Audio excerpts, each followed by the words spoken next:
മീര അമ്പലത്തിൽ പോയിട്ട് വരുവാണെന്ന് തോന്നുന്നു. അതെ, സാറെന്താ ഇവിടെ? ഞാനൊരു വഴിക്ക് പോകായിരുന്നു. മീര എന്നും ക്ഷേത്രത്തിൽ പോകാറുണ്ടല്ലേ? പറ്റുന്ന ദിവസങ്ങളൊക്കെ പോവും. ക്ഷേത്രത്തിൽ പോയി പ്രാർത്ഥിക്കുന്നത് മനസ്സിന് വലിയ ആശ്വാസ. ഞാനൊരു ദിവസം മീര ക്ഷേത്രത്തിൽ പോകുന്ന കണ്ടിരുന്നു. എന്നെയോ? എപ്പോ? സ്വപ്നത്തില്. സ്വപ്നത്തിലോ? അല്ല, അമ്മ പറയാറുണ്ട് മീര സ്ഥിരമായിട്ട് ക്ഷേത്രത്തിൽ പോകാറുണ്ടെന്ന്. അക്കാര്യം പറഞ്ഞതാ. അറിയാതെ നാവ് പഴിച്ചെന്തോ പറഞ്ഞു പോയതാ. അമ്മയ്ക്കും ആൻറ്റിക്കും മീരയെ വലിയ കാര്യമാണ്. അതുകൊണ്ട് ഇപ്പം മിക്ക ദിവസങ്ങളിലും മീരയുടെ കാര്യങ്ങളാണ് സംസാരിക്കാറ്. അയ്യോ, അങ്ങനെ സംസാരിക്കാൻ മാത്രം എനിക്ക് എന്ത് പ്രത്യേകതയുള്ളത്? ഞാൻ വെറും സാധാരണക്കാരിയായ ഒരു പെൺകുട്ടി മാത്രം. നമ്മുടെ വില തീരുമാനിക്കേണ്ടത് നമ്മൾ സ്വയം അല്ലല്ലോ. നമ്മളെ കണ്ട് മറ്റുള്ളവർ നല്ലത് പറയുവാണെങ്കിൽ അതല്ലേ വലിയ കാര്യം.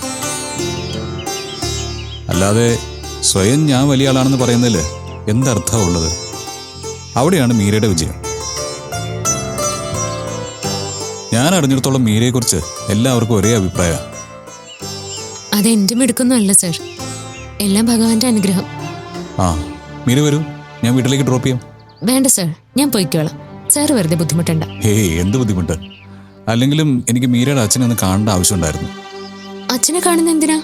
എന്തെങ്കിലും പ്രശ്നമുണ്ടോ? എന്ത് പ്രശ്നം? ക്ഷേത്രത്തിന്റെ 1-2 കാര്യങ്ങൾ സംസാരിക്കണം. പുതിയ വിഗ്രഹം പ്രതിഷ്ഠിക്കുന്നതിനെ കുറിച്ച്, അത്രേ ഉള്ളൂ. ഇപ്പോഴാണെങ്കിലും മീരയും കൂടി ഉണ്ടല്ലോ. ഒറ്റയ്ക്ക് കയറി വരുന്നതിന്റെ ചമ്മൽ ഒഴിവാക്കാലോ എന്ന് കരുതി പറഞ്ഞതാ.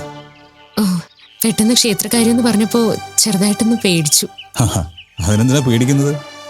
അല്ല സർ, വീണ്ടും തടസ്സങ്ങൾ വല്ലതും ആണോന്ന് ഓർത്തുപോയി. ആദ്യം വിചാരിച്ചൊന്നും നടന്നില്ലല്ലോ. ഇപ്പൊ വീണ്ടും പുതിയ വിഗ്രഹം വെച്ച് പ്രതിഷ്ഠ നടത്താൻ ആഗ്രഹിച്ചു തുടങ്ങിയപ്പോ ഇനി അതും കൂടി മുടങ്ങിപ്പോവൂന്ന് ഓർത്തുപോയി. അങ്ങനെ ഒരു പേടിയും വേണ്ട മീര, എല്ലാം ഭംഗിയായിട്ട് നടക്കും. ഇപ്പൊ ആ ചടങ്ങ് ഭംഗിയായിട്ട് നടക്കണമെന്ന് തന്നെ പോലെ പ്രാർത്ഥിക്കാൻ ഒരാൾ കൂടി ഉണ്ടെന്ന് കുട്ടിക്കോ? സത്യം പറയാലോ മീര, എനിക്കിത്തരം കാര്യങ്ങളിലൊന്നും വലിയ വിശ്വാസമൊന്നുമില്ലായിരുന്നു.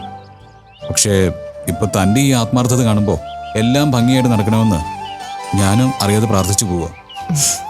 Thank you sir. സത്യത്തിൽ എൻ്റെ മുത്തശ്ശിയുടെയും ഈ വലിയ ആഗ്രഹം സാധിക്കുന്നതിന് നന്ദി പറയേണ്ടത് സാറിനോടും അമ്മയോടും.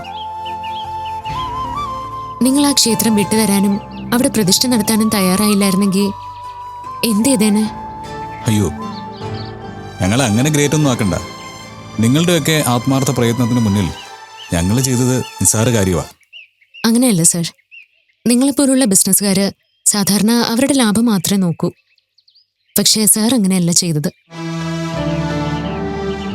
സാറ് ഞങ്ങളുടെ മാനസികാവസ്ഥയ്ക്കും കൂടി വില നൽകി. ഒരുപാട് സന്തോഷം. എങ്ങനെ നന്ദി പറയേണ്ടതെന്ന് എനിക്കറിയില്ല. നന്ദിയൊന്നും വേണ്ട. തന്റെ പ്രാർത്ഥനയിൽ ഞങ്ങളെ കൂടി ഉൾപ്പെടുത്തിയാൽ മാത്രം മതി. ഭഗവാന് ഏറ്റവും വേണ്ടപ്പെട്ട ആളായ സ്ഥിതിക്ക് മീര പ്രാർത്ഥിക്കുന്നത് ഭഗവാൻ ഉറപ്പായിട്ടും കേൾക്കും. എന്നെ കളിയാക്കിയതല്ലേ? ഒരിക്കലുമല്ല. മീര ഭഗവാന് വേണ്ടപ്പെട്ട ആള് തന്നെയാ. അതില് എന്തെങ്കിലും സംശയമുണ്ടോ? ഇല്ല, എനിക്കൊപ്പം എപ്പോഴും ഭഗവാൻ ഉണ്ടെന്ന് തന്നെയാ ഞാനും വിശ്വസിക്കുന്നത്. അതാണ് എന്റെ ധൈര്യം. മീരയ്ക്ക് ഞാൻ വീട്ടിലേക്ക് വരുന്നതിൽ എന്തെങ്കിലും എതിർപ്പുണ്ടോ? ഇല്ല സർ. എന്താ അങ്ങനെ ചോദിച്ചേ? അല്ല, വണ്ടിക്കാരത് വഴിയിൽ നിന്ന് സംസാരിക്കുന്നോണ്ട് ചോദിച്ചതാ. ഈ സംസാരം കാറിലിരുന്ന് സംസാരിക്കാം. അതോ എന്റെ കൂടെ വരാൻ പേടിയുണ്ടോ? അങ്ങനെയൊന്നും ഇല്ല സർ. വരൂ, നമുക്ക് പോവാം. ശരി, എന്നാ വാ.